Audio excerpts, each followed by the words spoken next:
Jorge Arreaza ha sido reemplazado en la Cancillería de Venezuela por Félix Plasencia. Hay muchos que se hacen la siguiente pregunta. A ver, Nicolás Maduro, no te entiendo. ¿Cómo es eso de que estás en pleno proceso de negociación para resolver finalmente la crisis en Venezuela y se te ocurre cambiar de canciller? Hay muchos que no entienden eso, es como que, a ver, estás en medio de una situación súper complicada y la lógica podría indicar que es mejor mantener las posiciones inamovibles para asegurar que se llegue a buen puerto. Esa podría ser una mirada. Sin embargo, ¿quién sabe? De hecho, hay elementos que en esta historia son importantes analizar para poder ver la figura en plano general. En este programa vamos a tratar de entenderlos en profundidad. Mi nombre es Juan José El Castillo, el J. Gracias por estar en el canal Prensa Alternativa, Voz de la Patria Grande. Suscríbete, activa la campanita.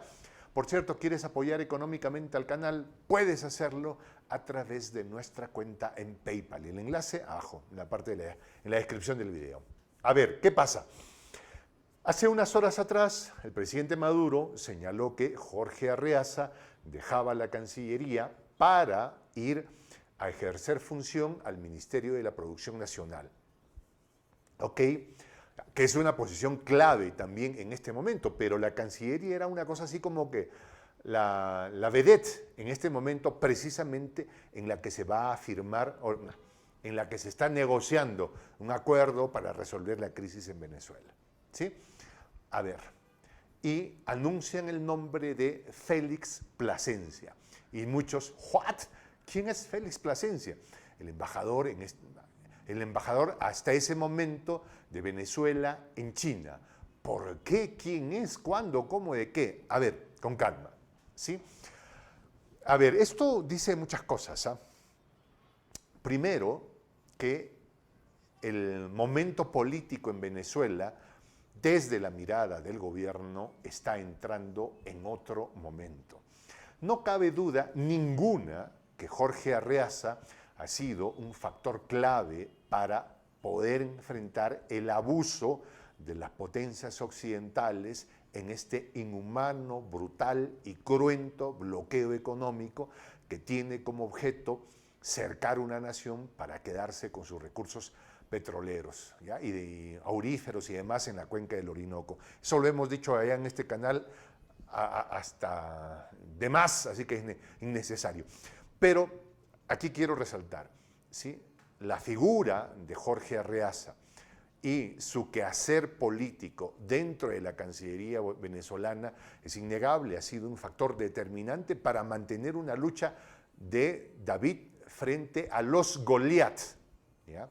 Al punto que a Jorge Arreaza, la Unión Europea, Canadá, los Estados Unidos, le ha aplicado sanciones personales. Si el señor tenía algo de dinero en alguno de estos lugares, se lo han confiscado, no puede viajar en ninguno de estos lugares o por ninguno de estos lugares. O sea, realmente han aplicado contra él fiereza absoluta, ¿sí?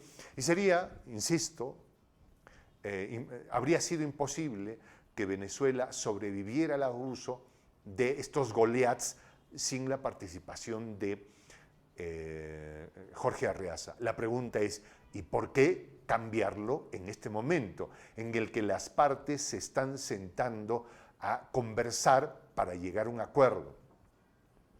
Porque para defenderte tienes que pelearte, porque tienes que agarrarte las mechas y a los trompicones frente al que intenta imponer sus condiciones.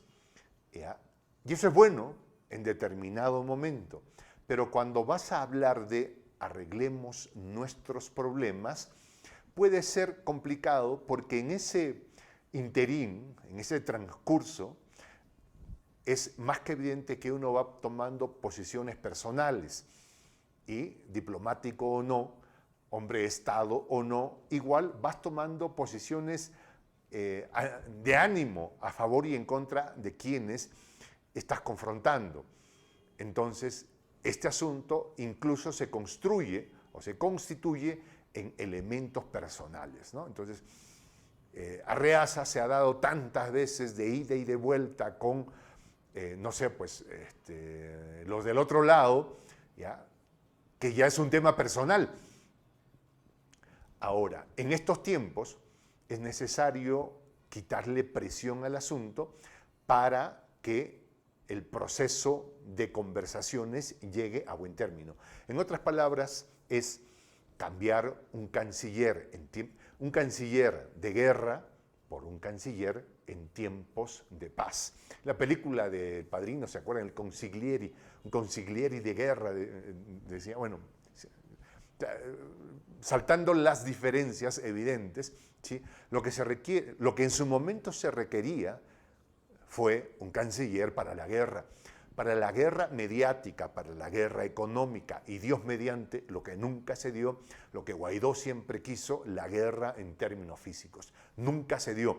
Pero ese era Jorge Arreaza, el canciller, ¿sí? Y que se enfrentó así, puso pecho a las balas, y acá estoy, señor, y le cosieron con todo lo que pudieron al frente, insisto. En el 2019, por ejemplo, nada más hace poco, le aplicaron sanciones que si tenía algo, para acá, y vemos hasta cuándo, ¿no? ¿Ya? Félix Plasencia, el reemplazo, es un personaje muy diferente a Jorge Arreaza. No por eso lejano al proceso bolivariano, por el contrario, es uno de los personajes que se puede definir como alguien profundamente bolivariano, profundamente convencido del proceso bolivariano. De hecho, Félix Plasencia ingresa al servicio diplomático hacia el año 1991. En el año 1994, mientras estaba en servicio en Londres, hace una muy profesional y entrañable amistad con Delcy Rodríguez, que para los efectos también se encontraba en el Reino Unido, ¿sí?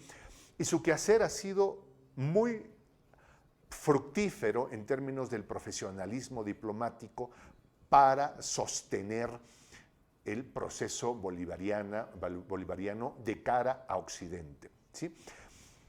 Félix Plasencia es un personaje, insisto, muy diferente a Jorge Arreaza, porque en él no vamos a encontrar a alguien que va a pechar, ¿no? a poner, pues, a agarrarse los pelos con alguien, ¿no? No.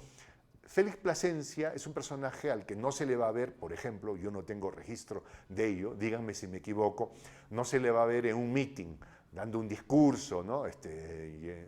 No es un personaje de estas características, pero no lejano del proceso bolivariano. Y voy a poner un elemento que a mí me parece interesante.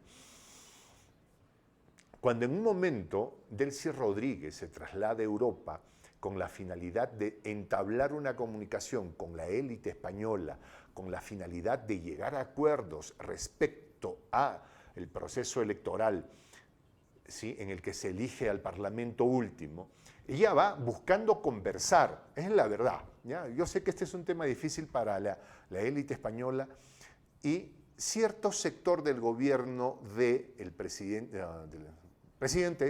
Sánchez, para los términos, se trasladan hasta determinados puntos de aeropuertos y conexiones casi telenovelescas para hablar con Delcy Rodríguez, ¿no? Unos que subieron al avión. ¿Se acuerdan todo ese detalle? ¿Sí? O sea, resulta que Delcy Rodríguez no puede ingresar a Europa precisamente por estas sanciones que se le han aplicado. Entonces la señora llegó, dijo, no, pues yo estoy en el aeropuerto nada más, que es territorio internacional, ¿ya?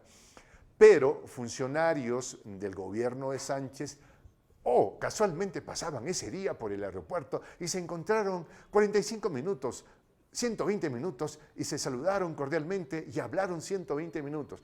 Evidentemente esa no era ninguna casualidad, fue un acercamiento. Delcy Rodríguez planificó un vuelo hacia otro lado, pero puso su repostaje de la nave, bajar, ¿sí? Hacer escala en España. Objetivo, estar ahí unas horitas y a ver si es que había una conversa, si es que lograban, a ver, yo te explico esto y lleguemos a acuerdo, pese al bloqueo y al no te quiero escuchar, ¿sí? Funcionarios del gobierno de Sánchez se acercaron, fueron y luego fueron triturados por los medios de comunicación española que dijeron, ¿por qué fuiste? ¿Para qué? Tú no puedes hablar. No, o sea, lo destrozaron. ¿Quién fue el artífice de estas conversaciones? Félix Plasencia. ¿Ya? Es un tipo muy hábil que además ha logrado algo difícil en estos tiempos. Mantener su posición como hombre de la diplomacia venezolana, mantener su posición como hombre de la revolución bolivariana y también ha logrado mantener los vínculos con los del frente. O sea, no se ha peleado con los que está al frente al punto que les puede decir, oye, Delcy va a estar en el aeropuerto, ¿tú crees que puedes ir media hora, un par de horas a hablar? Media hora, ¿no? Luego la conversación se hizo de dos, ¿no? Pero ¿tú crees que puedes ir y hablar media hora? Porque ella quiere explicarte algo, ¿ya? Porque es bueno que se eliminen las sanciones. Quiere hablar contigo nada más. Estás tú loco, me van a quemar. Ambos. Tú eres mi pana, tú eres mi cuate, tú eres mi pata. Media hora, no te pido más. No estoy diciendo que la dejes entrar al aeropuerto. No estoy diciendo que la dejes entrar al territorio español. Te estoy diciendo que vayas al aeropuerto, nada más. Como que estabas pasando, nada más. Habla con ella. Félix, me estás metiendo en problemas, hermano. Hazlo por mí. Hazlo por mí. Y más de uno se la jugó por Félix Plasencia para lograr este amago de conversaciones que tristemente no llegaron a buen término, pese a los esfuerzos de la Cancillería venezolana, en aquel entonces liderada por Jorge Arreaza. ¿Sí? Y han habido varios intentos de la Cancillería venezolana por liberar tensión precisamente a través de estas conversaciones casuales. ¿Sí?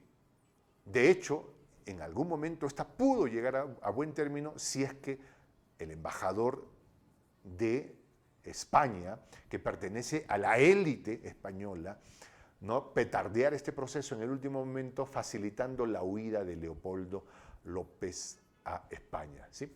Pero en fin, no quiero entrar en otro terreno. Ese es Félix Plasencia. Ese es el que va a monitorear el proceso de conversaciones ahora en México. ¿Qué quiere decir? Que han hecho un enroque. ¿Ya? Ok, vamos a mover fichas, tú te vas al Ministerio de la Producción, donde te vamos a hacer trabajar, pero 26 horas diarias, porque el tema de la producción ahí ya es una cosa crítica, y vamos a poner a alguien que sigue teniendo la misma posición, pero llega con todo el oxígeno, sin haberse peleado con nadie. ¿Ya? Tú hiciste bien tu trabajo aquí, ahora enroque, mandamos a otro que es tremendamente comprometido. A ver, algunos han dicho pues, la gran amistad que tiene, son muy amigos entre Jorge Arreaza y Félix. De hecho, creo que la amistad más bien es con el hermano de Jorge Arreaza. Es un grupo muy compacto. ¿Ya? Ahora, la legitimidad, el respaldo que tiene Jorge Arreaza es muy grande, partiendo del hecho que se casó con la hija del presidente Chávez. La gente lo quiere mucho. Hay quienes le ven presidenciable y tiene todo el derecho en los procesos que han de venir. Y tienen absolutamente todo el derecho. Ya verán cómo resuelven ahí, porque Delcy también dice, bueno, ya verán cómo resuelven. ¿Sí? Pero es como mandar hombre, descansa, siéntate, toma oxígeno, no te preocupes, te vamos a dar mucho trabajo acá. Pero esta posición diferente la va a cubrir alguien que sigue engarzado al proceso bolivariano, pero viene sin haberse agarrado a golpes con los del frente. ¿Que había que hacerlo en su momento? Sí, pero ahora, para firmar la paz, necesitamos otro. ¿Ya? Otro que pueda decirle, bueno, el tema personal. El tema personal en las relaciones diplomáticas hace mucho, ¿no? La ley inquina, el que no me llevé bien contigo, también hace mucho. Las cosas pueden estar facilitadas, pero una palabra que no se dijo, o que se dijo en su momento, tiempo atrás, miren lo que pasó con el canciller peruano, del que voy a hacer un programa luego. ¿Sí? Algo que dijiste en el tiempo atrás y te pasó factura ahora, pueden enturbiar procesos que ya están a punto de... ¿Quién gana con una solución en el problema venezolano, con la crisis? El pueblo. Y si el pueblo gana, el gobierno gana legitimidad. ¿Quién pierde si es que el proceso llega a buenos términos? Guaidó y todas las artes de galifardos que lo acompañan. Son los primeros interesados. Son los primeros que deben estar preocupados con, uy, nos sacaron este jugador que iba a quien teníamos ya en el radar y ahora nos ponen a otro con quien los otros se llevan muy bien. Se llevan excelentemente bien, ¿ya? En el terreno personal. Félix Plasencia es eso, ¿no? Diplomático de carrera desde el año 91, ejerce muy bien el trato personal, no se ha peleado con nadie, no está sancionado por nadie, por ningún Estado, ninguna potencia, lo que facilita el proceso. Buen viento, señores, buen viento, y estoy seguro que antes de Navidad el pueblo de Venezuela estará dándose un abrazo de Año Nuevo y de Navidad y Año Nuevo, libre de sanciones, que le llaman sanciones, que desde aquí le hemos llamado bloqueo. Me despido con esta expresión en el quechua milenario, en el quechua de los incas, Tupananchis Cama, hasta volver a encontrarnos.